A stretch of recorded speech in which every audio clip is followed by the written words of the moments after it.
पलटू राम की तो दिमागी हालत और शारीरिक हालत दोनों गिरती जा रही है। अब तो उनके घर में विश्राम करने का समय आया है, लेकिन कुर्सी से फेविकोल लगा के कोई चिपक जाए तो कोई क्या करे। उपेंद्र कुशवाहा मतलब क्या मैं कहूँ, लज्जता कहूँगा, उससे कह रहा है कि मैंने पार्टी को बचाने के लिए इनको लाया। मतलब जो पार्टी के दो कार्यकर्ता हैं वो खाली दरी उठाएं और दरी बिछाएं, है ना, और मलाई खाने के लिए इनका शहजादा हाजिर है। 20 साल से नीतीश कुमार अपने पास गृह मंत्रालय को रखे हुए थे। जी। लेकिन अचानक से ऐसा क्या रीजन है कि अब जो है सम्राट चौधरी को सौंप दी गृह मंत्रालय की जिम्मेवारी? रीजन कुछ नहीं है, रीजन ये है कि नरेंद्र मोदी और अमित शाह ने पलटू राम को औकात बता दी है। सम्राट चौधरी जैसे आपराधिक पृष्ठभूमि के आदमी को होम मिनिस्टर बनाया गया है। सम्राट चौधरी पर तो बहुत गंभीर इल्जाम है। मुंगेर के तारापुर में 7 लोगों का कर दिया था सम्राट चौधरी ने, और उस पर तारापुर कांड संख्या 44/95 दर्ज हुआ था, जिसमें सम्राट चौधरी को जेल की हवा खानी पड़ी थी। उनकी काबिलियत को देखिए, परिवारवाद से मत जोड़। बिल्कुल नहीं, क्यों नहीं जोड़ के देखेंगे। आप परिवारवाद का छाती पीटिए, आपका बेटा आ जाए तो परिवार से नहीं जोड़िए। ये तो सीधा सीधा जो राष्ट्रीय लोक मोर्चा है उनके कार्यकर्ताओं का अपमान है। कार्यकर्ताओं की तो आंखें खुलनी चाहिए कि भाई हम लोग बस दरी उठाते हैं, दरी बिछाते हैं, धूल फाँकते हैं। बिहार चुनाव के बाद परिवारवाद का मुद्दा सबसे ज़्यादा तूल पकड़े हुए। इससे पहले लालू परिवार के ऊपर आरोप लगाए जाते थे कि पूरा परिवार में जो है परिवारवाद फैली हुई है।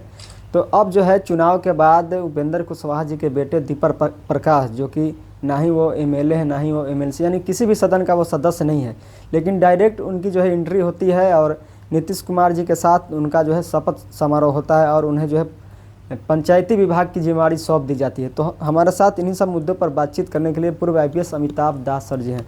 कैसे देखते हैं सर, पहले से लालू परिवार के ऊपर परिवारवाद की जो है प्रक्रियाएं चलती थी कि लालू परिवार परिवारवाद से लिप्त है। अब तो NDA में भी पहले उपेंद्र कुशवाहा आरोप लगाते थे कि परिवारवाद पर वो ही आवाज़ उठाते थे, लेकिन अब उनका बेटा डायरेक्ट से एंट्री होता है परिवारवाद। देखिए, बड़े शर्म की बात है, ये परिवारवाद के मुद्दे पर पूरा जो NDA का पाखंडपूर्ण रवैया है वो इस बार उजागर हो गया है। अब देखिए, NDA हमेशा से हमलावर रहा परिवारवाद को लेकर। राहुल गांधी राजनीति करते हैं तो इस पर NDA कहता है, छाती पीटता है कि परिवारवाद है। तेजस्वी यादव राजनीति करते हैं तो वो परिवारवाद का उदाहरण बताया जाता है। लेकिन अभी क्या हुआ, अभी जब परसों गांधी मैदान में शपथ ग्रहण हो रहा था पलटू राम का 10वीं बार, तो दीपक प्रकाश का नाम पुकारा गया और लोग एक दूसरे का मुंह देखने लगे कि भाई ये किस खेत की मूली है, इसका तो हमने नाम भी नहीं सुना, चेहरा भी नहीं जानता। शर्ट पैंट में ही है ना।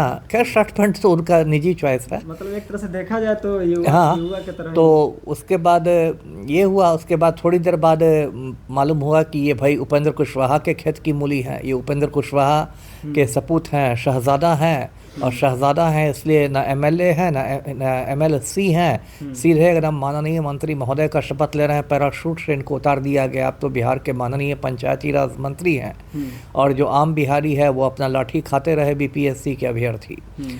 तो यही बात है। और ये जो है उपेंद्र कुशवाहा, मतलब क्या मैं कहूँ, लज्जता कहूँगा, उससे कह रहा है कि मैंने पार्टी को बचाने के लिए इनको लाया। मतलब जो पार्टी के दो कार्यकर्ता हैं वो खाली दरी उठाएं और दरी बिछाएं, है ना, और मलाई खाने के लिए इनका शहजादा हाजिर है। उपेंद्र कुशवाहा खुद राज्यसभा MP हैं, पत्नी जो स्नेहलता कुशवाहा हैं वो विधायक हैं, सासाराम की विधायक हैं, और ये अब बेटा बन गया है। ये अब कानूनी रूप है कि दीपक प्रकाश को 6 महीने के अंदर MLA या MLC बनना पड़ेगा, नहीं तो मंत्री पद चला जाएगा। खैर, वो तो जुगाड़ हो ही जाएगा। अब दीपक प्रकाश की पत्नी है साक्षी मिश्रा, कल को पता चलेगा कि उसको भी कहीं एडजस्ट कर दिया गया, वो भी महिला आयोग में घुस गई हैं, तब क्या होगा। तो देखते रहिए ये सब क्या हो रहा है जी।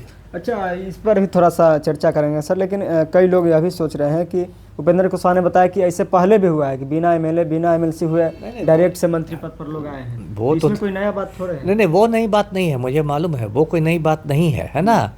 और मुझे तो लगता है जब नरसिम्हा राव प्रधानमंत्री बने थे तो MP नहीं थे, ना राज्यसभा के ना लोकसभा के, वो फिर उपचुनाव से गए थे। वो नई बात नहीं है, और उस पर बहस भी नहीं हो रही है।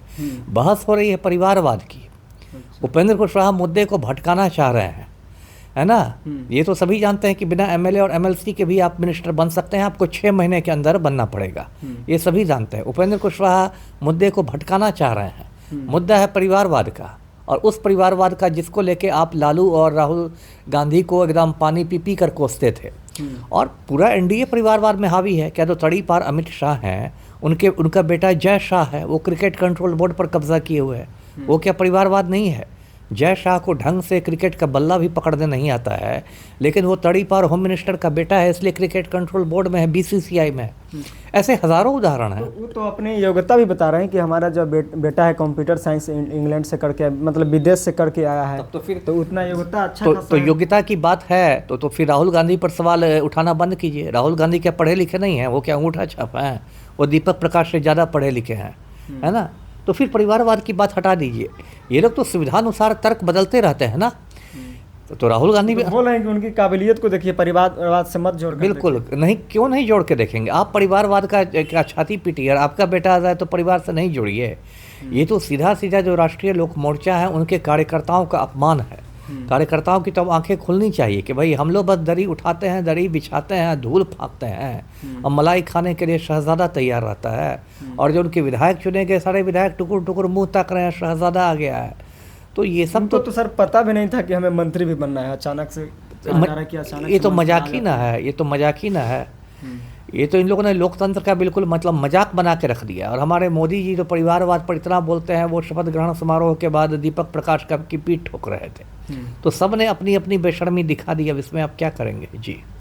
सर एक और भी बातें चल रही है कि जिस तरह से 20 साल से नीतीश कुमार अपने पास गृह मंत्रालय को रखे हुए थे, जी। लेकिन अचानक से ऐसा क्या रीजन है कि अब जो है सम्राट चौधरी को सौंप दी गृह मंत्रालय की जिम्मेवारी? रीजन कुछ नहीं है। रीज़न ये है कि नरेंद्र मोदी और अमित शाह ने पलटू राम को औकात बता दी है ना? देखिए, गृह मंत्रालय एक महत्वपूर्ण मंत्रालय होता है क्योंकि पुलिस विभाग उसी के अधीन आता है। और जब से पलटू राम सीएम बने, लगभग 20 बरस हो गए, वो हमेशा गृह मंत्रालय अपने ही पास रखते थे। इसलिए बिहार में कोई गृह मंत्री नहीं होता था, पलटू राम ही गृह मंत्री रहते थे। लेकिन कल जब मंत्रिमंडल का बंटवारा हुआ तो सम्राट चौधरी को गृह मंत्री बना दिया गया। मतलब पलटू राम का एक झटके में पंख कतर दिए गए हैं। और इस बार तो देखिए, भाजपा को कहीं ज़्यादा विधायक मिले हैं जदयू से। तो भाजपा ने कहा कि ठीक है, इसके बावजूद हम आपको मुख्यमंत्री बना देते हैं क्योंकि ये चुनाव के पहले का हमारा वादा है, लेकिन ऐसे आप झुंझुना बजाते रहिए। और ये भी एक बहुत बड़ा मजाक है कि सम्राट चौधरी जैसे आपराधिक पृष्ठभूमि के आदमी को होम मिनिस्टर बनाया गया है। सम्राट चौधरी पर तो बहुत गंभीर इल्ज़ाम है। 1995 में इन्होंने मुंगेर के तारापुर में 7 लोगों का खून कर दिया था सम्राट चौधरी ने, और उस पर तारापुर कांड संख्या 44/95 दर्ज हुआ था, जिसमें सम्राट चौधरी को जेल की हवा खानी पड़ी थी। और बाद में इनके वकील ने जाली प्रमाण पत्र अदालत में दिखाया और बताया कि सम्राट चौधरी नाबालिग है, और जाली प्रमाण पत्र के आधार पर इनको जमानत पर मिली है। तो ये कितना बड़ा मजाक है कि 7 लोगों का करने के बाद जाली प्रमाण पत्र पर आप बाहर आ जाएं और राज्य के होम मिनिस्टर बन जाएं। इतना बड़ा मजाक तो सुशासन में ही हो सकता है। मतलब जी, यह भी हो सकता है सर कि अब नीतीश कुमार जी, अब उनका उम्र भी हो गया है तो सारे मंत्रालय को नहीं संभाल सकते। उनको विश्वास है कि सम्राट चौधरी यह काम कर सकते हैं। विश्वास देखिए कुछ नहीं है, उनके ये भाजपा की दबाव की राजनीति है ना? पलटू राम तो मुख्यमंत्री पद पर संभालने के भी लायक नहीं है ना? जो उनकी दिमागी हालत हो गई है, जो उनकी शारीरिक हालत हो गई है पिछले 1-2 साल में, देखिए पलटू राम की हरकतें कितनी असामान्य हो गई हैं। कभी राष्ट्रगान के समय उछल कूद मचाने लगते हैं, कभी किसी आईएएस ऑफिसर के सर पर उठा के गमला रख देते हैं, कभी किसी महिला पर झपट्टा मार देते हैं। तो पलटू राम की तो दिमागी हालत और शारीरिक हालत दोनों गिरती जा रही है। अब तो उनके घर में विश्राम करने का समय आया है, लेकिन कुर्सी से फेविकोल लगा के कोई चिपक जाए तो कोई क्या करे? तो कायदे से तो वो गृह मंत्रालय भी नहीं देना चाहते, लेकिन इस बार जो मोदी और शाह है, जो भाजपा का आला कमान है, उसका बहुत ज़्यादा दबाव था, तो उनको झक मार के देना पड़ा, और कोई उनके पास रास्ता नहीं है। जी, बीजेपी के दबाव में जेडीयू इस बार है, एकदम साफ है। अब इसमें कहना क्या है? जी, तो ऐसे में तो हाईजेक हो सकते हैं जेडीयू आगे चल, एकदम हाईजेक हो जाएंगे। ऑपरेशन लोटस की तलवार लटक ही रही है। मुझे नहीं लगता कि पलटू राम इस बार 5 साल का कार्यकाल पूरा कर पाएंगे। 5 साल में ही टिक पाएंगे, मुझे नहीं लगता। एक तो इनका जो शारीरिक स्वास्थ्य है, मानसिक स्वास्थ्य है, बहुत तेजी से गिरता जा रहा है। एक तो स्वास्थ्य फैक्टर है, दूसरा फैक्टर है कि ऑपरेशन लोटस की तलवार लटकी हुई है। जो तड़ीपार गृह मंत्री बैठे हुए हैं अमित शाह दिल्ली में, उनकी तो पहचान ही इसलिए है, इसको तोड़ो, उसको जोड़ो, इसको लंगड़ी मार दो, उसको टंगड़ी मार दो, इसके पीठ में खंजर मार दो, इधर विधायक खरीद लो, उधर विधायक बेच दो, है ना? तो ऑपरेशन लोटस की तलवार है। यदि 2 महीना बाद आपको पता चले कि ललन सिंह के नेतृत्व में 12 में से 10 सांसद भाजपा के साथ चले गए, तो आपको ताज्जुब नहीं होना चाहिए। जी, चलिए, बहुत बहुत धन्यवाद सर।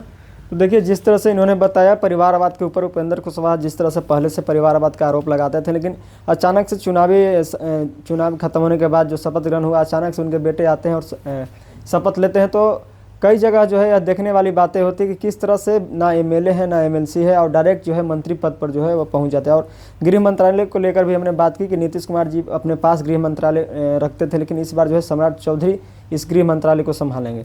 बाकी इस पूरी बातचीत पर आप क्या सोचते हैं कमेंट कीजिए। देखते रहिए द एक्टिविस्ट। मैं अनुपमा, बहुत बहुत धन्यवाद।